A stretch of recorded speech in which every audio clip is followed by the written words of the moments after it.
السلام علیکم ورحمۃ اللہ وبرکاتہ۔ کل ہم نے مبتدا اور خبر کے بارے میں پڑھا تھا۔ آج ہم اسم ضمیر کے بارے میں پڑھیں گے۔ اس کا لفظی مطلب کیا ہے؟ پوشیدہ بات، یعنی کہ مخفی بات کو ظاہر کیا جاتا ہے۔ ضمیر وہ کلمہ ہے جو کہ کسی اسم کی جگہ استعمال ہو۔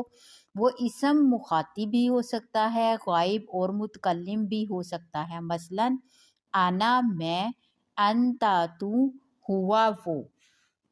اس کی اب ہم گردان پڑھیں گے۔ ہوا رجل، وہ ایک مرد ہے، واحد مذکر غائب۔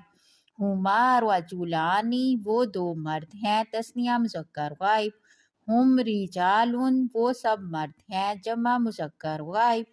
ہی امرأۃ، وہ ایک عورت ہے، واحد مؤنث غائب۔ ہما امرأتانی، وہ دو عورتیں ہیں، تثنیہ مؤنث غائب۔ ہن نساء، وہ سب عورتیں ہیں، جمع مؤنث غائب۔ انت رجل، تو ایک مرد ہے، واحد مذکر حاضر۔ انتما رجلان، تم دو مرد ہو، تثنیہ مذکر حاضر۔ انتم رجال، تم سب مرد ہو، جمع مذکر حاضر۔ انتی امرأۃ، تو ایک عورت ہے، واحد مؤنث حاضر۔ انتما امرأتان، تم دو عورتیں ہو، تثنیہ مؤنث حاضر۔ انتن نساء، تم سب عورتیں ہو، جمع مؤنث حاضر۔ انا رجل، میں ایک مرد ہوں۔ امرأۃ، میں ایک عورت ہوں، واحد متکلم۔